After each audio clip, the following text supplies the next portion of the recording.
You're listening to Tonebenders, the Sound Designers Podcast. Let's do this.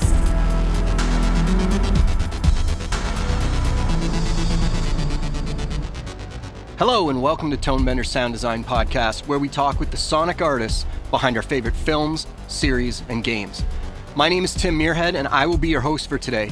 This episode is part of a new mini-series focused on sound for documentaries, and we're going to be talking about a really good one today, Fire of Love. It has just been released on Disney Plus after a successful theatrical run over the summer. The film follows a romantic relationship over multiple decades between two scientists that study volcanoes up close. Shockingly close sometimes. In many ways, the film is actually about a love triangle, because Maurice and Katia clearly love volcanoes as much as they love each other. Composed almost entirely of footage shot by the main characters over their globetrotting adventures in the 70s, 80s, and 90s, sometimes this film feels like a comedy, and at other times, it's a tragedy. A large percentage of the footage used in the film was shot without sound, leaving the audio post team a heavy workload. Joining us today are Patrice Leblanc, sound designer on Fire of Love. It's great to meet you, Patrice. Welcome. Hi, thanks. Happy to be here. Awesome. We have a returning guest in Gavin Fernandes, who is the re-recording mixer on this film. Gavin was previously on our episode 98, talking about his work on the series Big Little Lies. Welcome back, Gavin. It's great to see you again. Good to see you again, too. This should be fun. And finally, we have Fire of Love's director, Sara Dosa. It is always fantastic to have directors join these talks. Welcome, Sara. It's great to meet you. Thank you so much. Really happy to be here. Awesome. So, Sara, let's start with you.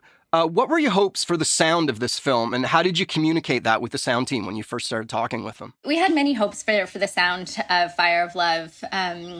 Namely, we really wanted the sound to bring out the character of volcanoes. As you mentioned in your wonderful introduction for the film, this isn't just a film about two humans in love with each other. It's a love triangle between two humans and this vast force, this majestic power that are volcanoes. It was essential for us that volcanoes felt alive, not necessarily anthropomorphized, but sentient. They had their own being in a way. And we thought that sound design could be a really powerful way to do that.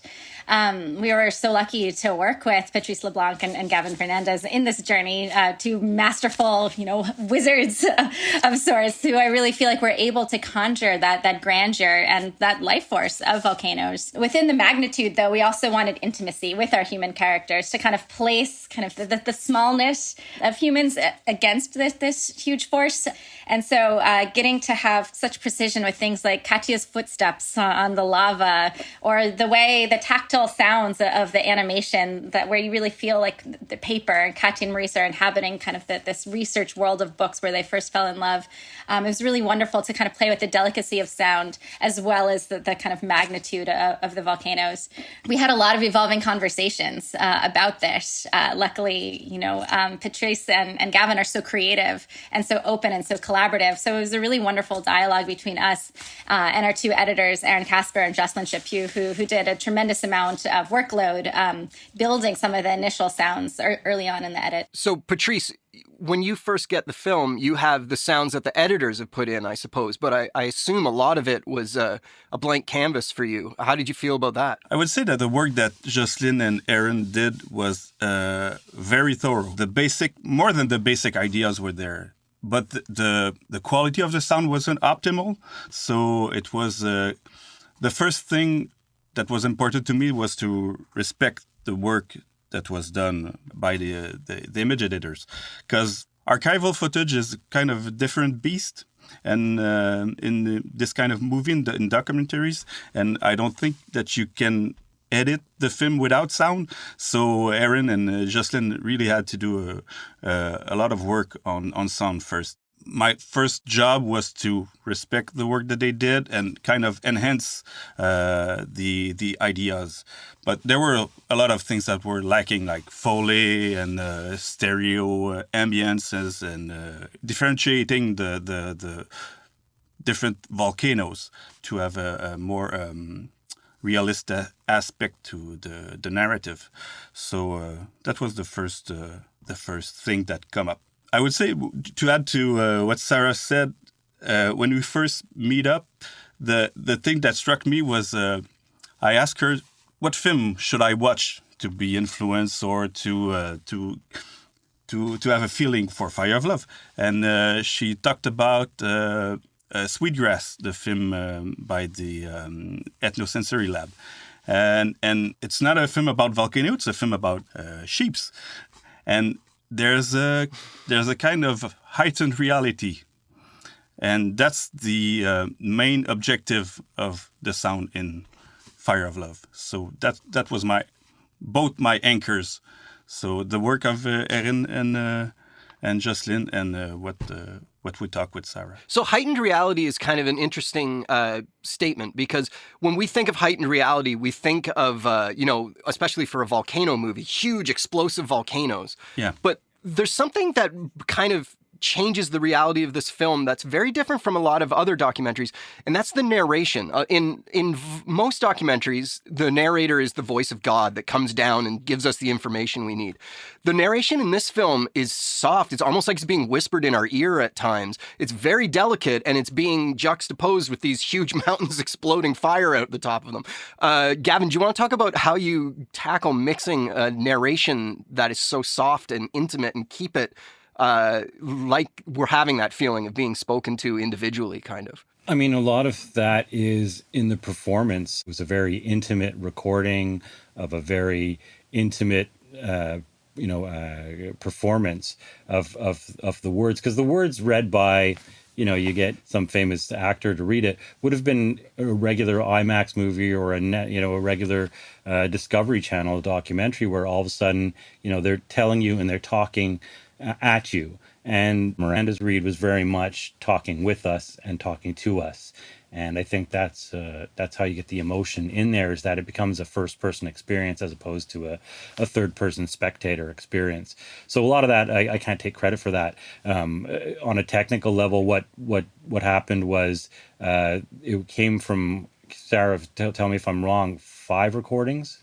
Yeah, about 2.5 days of recording. Oh yeah, but then we flew some stuff in and all, and so there was there was variances over the thing. So I think there was a fair amount of work in trying to sew it all together so it sounded homogenous. Well, the easiest part of that was that we sort of built most of the soundtrack, so then we could go back and attack just that and see where it stood out. And we ended up moving some stuff around or putting in, like if we had 2 readings that were too far apart, it was the kind of film where it was easy enough to throw in an explosion here or there to distract us from it. But it was really their part. We've been talking about volcanoes. I think the film's about volcanoes as much as it is about relationships. We got to talk about the sound of the volcanoes. So, Patrice, how do you tackle volcanoes but it's not only that you're cutting volcanoes that have to feel like they were recorded in the 70s. Yeah, we talked a lot about the aspect of the sound. How big did we want it to be? And like most of the sound that was already in the movie was the TV interview, and these TV interviews are really rough sounding, and even rougher sounding when you take into account that we had to clean the music that was there and stuff like that. So we didn't want to stray too far away from that, but I don't think we wanted the sound to be too archival sounding for the so we wanted to be modern, but not like a full IMAX Atmos mix. So it's kind of in between an archive footage sound and a more bombastic feeling. So I didn't have like 3 months to roam around the world to do field recording around volcanoes. Would have been fun, but it was not that kind of project. And so I listened on the web. Some really special people do field recording everywhere, and I set up on a couple of volcanoes and different perspectives. I bought 7 banks of active volcanoes, and I worked around with these sounds. But I think the aspect was more to start with the more realistic sounding volcanoes in the beginning of the film, to something more ethereal at the end, so it matches the emotional arc of the movie, because past the half hour, all volcanoes are more less precise and more ethereal, more emotional sounding, if it means anything, So yeah. Yeah, just one thing with that. It's interesting because the killer volcanoes are the gray volcanoes, and you tend to see them. Nobody's ever, or few people are ever around for the actual eruptions of them or get it captured. A lot of it happens with just smoke and billowing, and so there was Patrice and Sara's guidance was really great in making them ominous, even though we didn't have the explosions, because the red volcanoes, which are the more flamboyant volcanoes, if you may, you're throwing in all the explosions and rocks falling, and it's easy to make it dynamic and scary, yet those are the ones that aren't as dangerous as the other one. So it's great how the movie takes a turn when both Katya and Morris start going into studying the gray volcanoes, that all of a sudden it becomes this more ominous thing. And I think Patrice and his sound team did a great job of giving us tracks that gave us that danger and scary feeling to it without having visuals that were necessarily scary to look at. You're reminding me too of something that was so powerful that you did, Gavin, with regards to the gray volcanoes. There's a scene. Well, there's of course many things that you did, Gavin, but I'm going to call out one specific example as we're talking about the gray volcanoes. There's a scene in Mount Augustine in Alaska in 1986 where Katya and Maurice are just transfixed by this deadly force that's rushing at them. And they describe it as almost silent. And of course, we needed to put some sounds in there to capture, the magnitude of the scene. But Gavin concentrated the directionality. I believe it was all in the center channels. Is that right? And it created this feeling of this force really coming at you. And that was something that I remember when that happened. It was kind of one of those transformative moments for understanding the power of the volcano and vis-a-vis our two humans. So there's so many things like that I feel so lucky that we had at our disposal. And that really, speaks to the creativity of the wonderful team that I got to work with on this. So, Sara, I read that multiple scientists advised you on the film, including Clive Oppenheimer and Rebecca Williams. Did they give you any advice on sound for volcanoes? They did, yes. We were so lucky to work with those science advisors who had spent a ton of time in the field. Actually, both Clive and Rebecca are wonderful writers, and some of the writing has quite evocative notes about how volcanoes sound.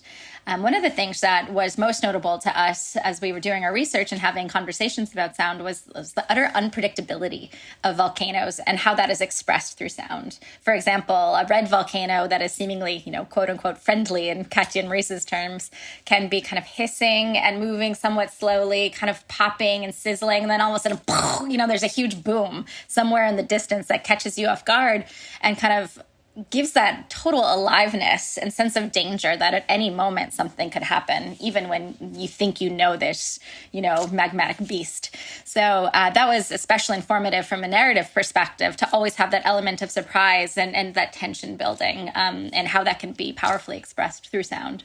And how did you communicate those ideas to the sound team? Like, did you guys speak with the advisors at all? Or was that, how did that get down to you, Patrice? I just want to say that I would have mixed a whole different movie if I had heard the term magmatic beast before.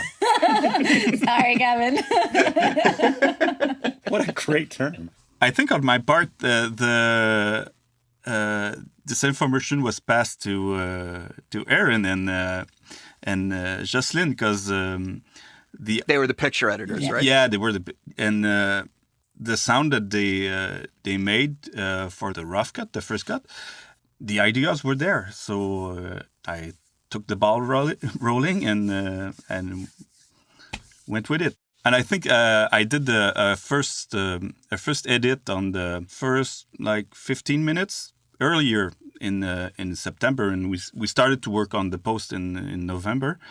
But I did the first edit of the first 20 minutes earlier, and I went with it. They said, okay, you have 2 days for the Sundance edit, and I think they were happy with the work and that I did. It was kind of a blind work, because we haven't talked a lot before that. I guess my sensibility was the same as Sara.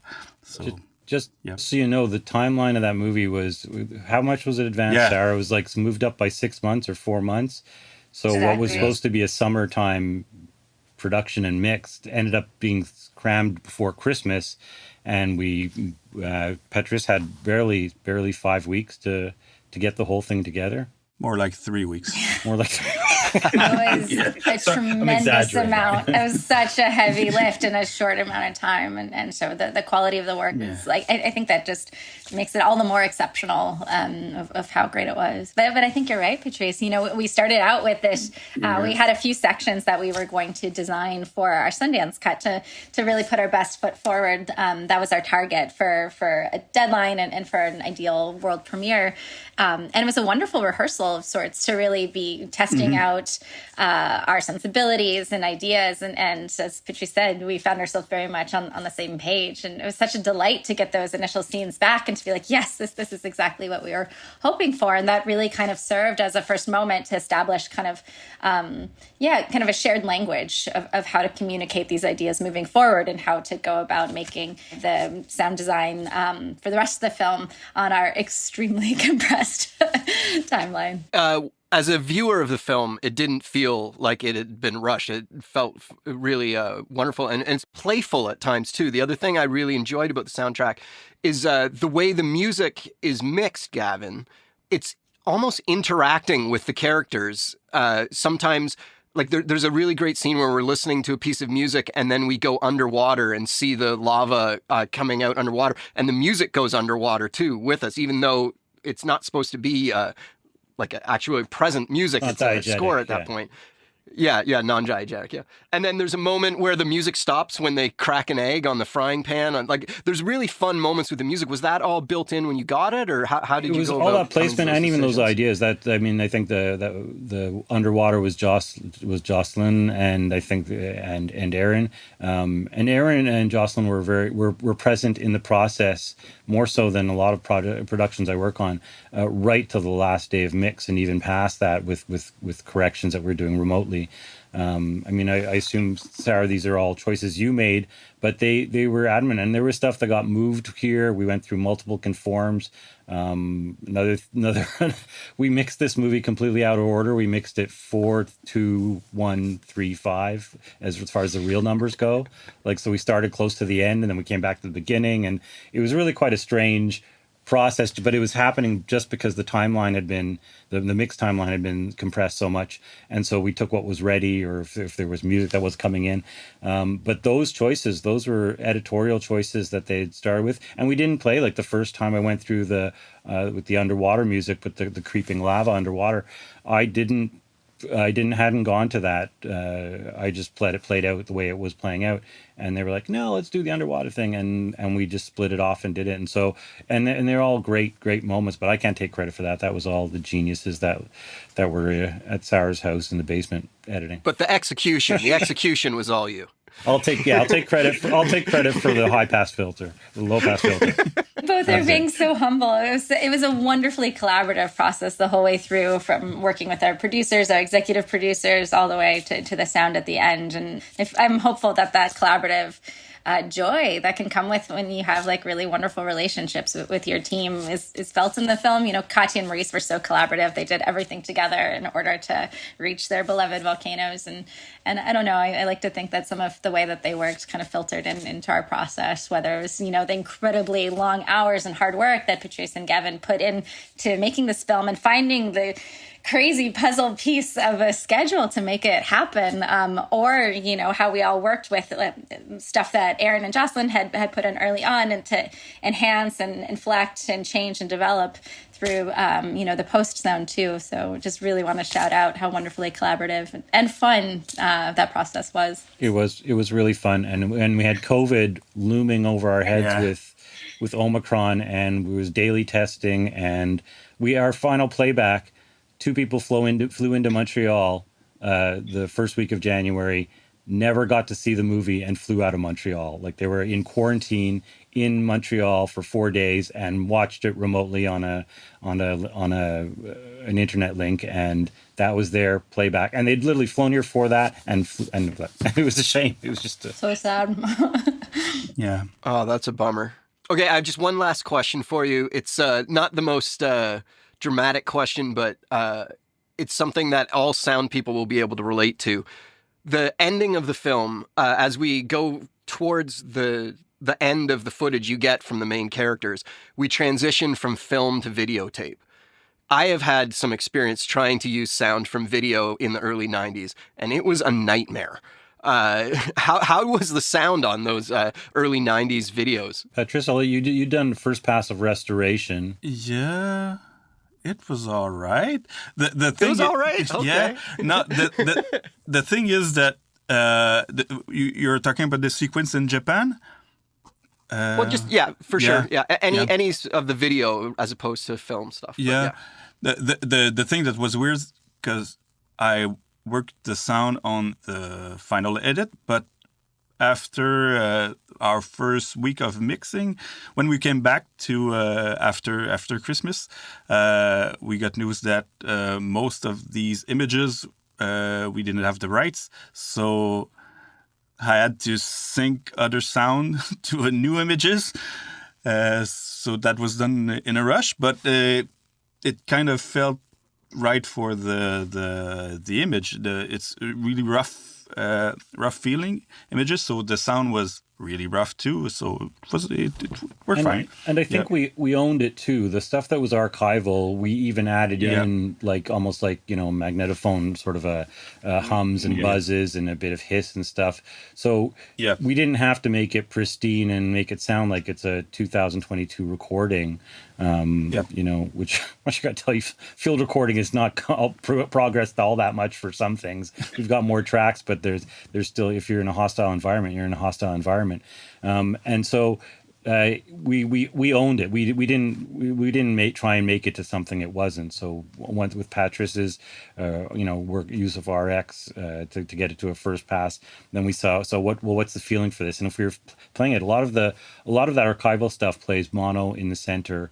And we even the ambiances would filter down or get panned, collapse down towards the middle, so that when we did need to go big on the sides, we could go big on the sides with other stuff when we're in the jungle without the archival footage and all. So the stuff, but when they're talking, it's pretty. I think you added some Foley for a lot of that stuff too, right?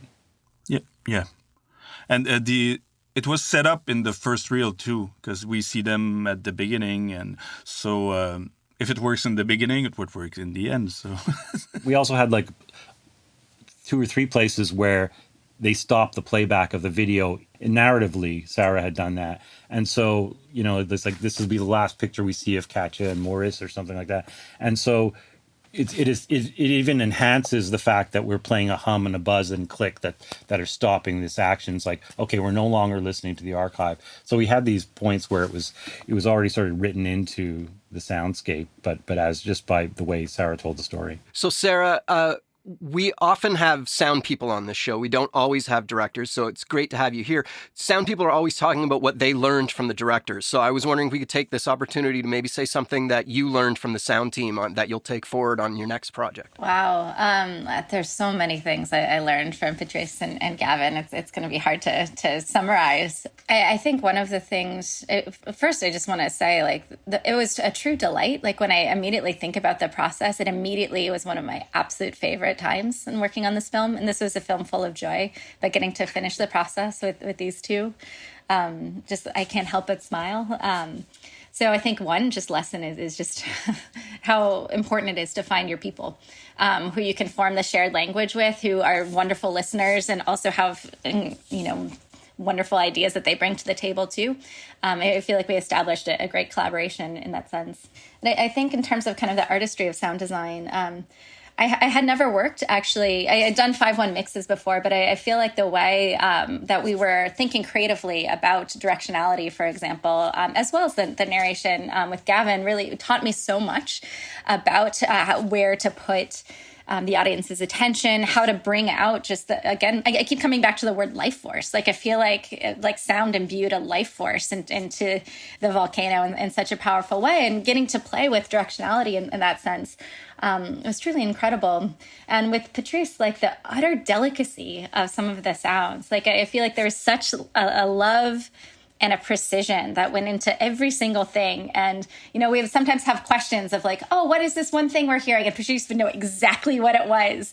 And I was like astounded by that encyclopedic knowledge of the design. So I feel like working with Patrice and Gavin expanded the possibilities from the utter, like the molecular details to the expansiveness of direction and, directionality.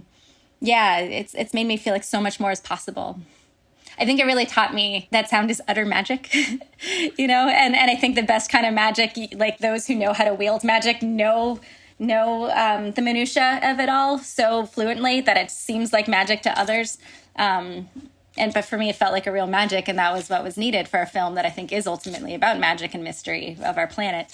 Anyways, I'm going on and on and on. I could talk about these two forever, but it's a real joy to get to have a moment in a specific forum to talk about sound. So I'll stop my rambling there.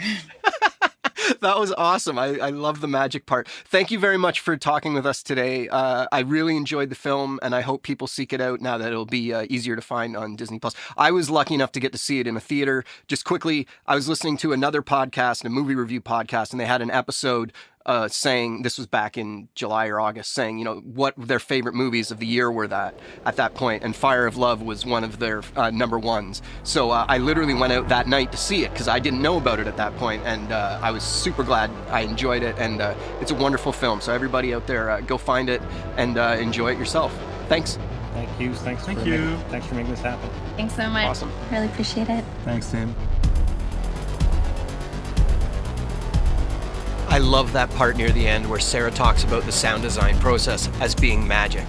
Thanks to Patrice, Gavin, and Sara for that great interview. As mentioned off the top, this is the first in a mini-series we will be doing about sound design for documentaries, featuring both the directors and the sound teams. The other two will be coming out in the next month or so, and are equally great. Stay tuned next week as we have a really interesting roundtable talk coming your way about the delicate art of doing sound for movie musicals. The panelists on this one are all the best. I can't wait for you to hear it. A big thanks to Carlos San Juan for volunteer editing this episode. It was a technically tough edit, and you cannot really tell because he did such a good job. Carlos is a versatile sound designer, a National Film and Television School alumnus, and is always keen for a unique sonic adventure. You can contact him through his website, carlos-sanjuan.com. Thanks, Carlos. For his exceptional efforts on this episode, Carlos will be getting a copy of the amazing sound library, Sonic Springs, from Katrina Emsler. This is a fantastic sound library that everyone should look into getting for themselves. You can find a link on this episode's page at tonebenderspodcast.com. My name is Tim Muirhead. Thanks for listening to Tonebenders Sound Design Podcast. Catch you next week. Tonebenders is produced by Timothy Muirhead, Renee Coronado, and Teresa Morrow. Theme music is by Mark Strait. Send your emails to info@tonebenderspodcast.com. Follow us on Twitter via @thetonebenders and join Tonebenders Podcast on Facebook. Support this podcast. You can use our links when you shop at Amazon or B&H, or leave us a tip. Just go to tonebenderspodcast.com and click the support button. Thanks for listening. Are you looking for more audio-related podcasts to listen to? Tonebenders is part of the Audio Podcast Alliance, featuring a hand-picked selection of the very best podcasts about sound. Be sure to hear the latest episodes from our friends in the community at audiopodcast.org.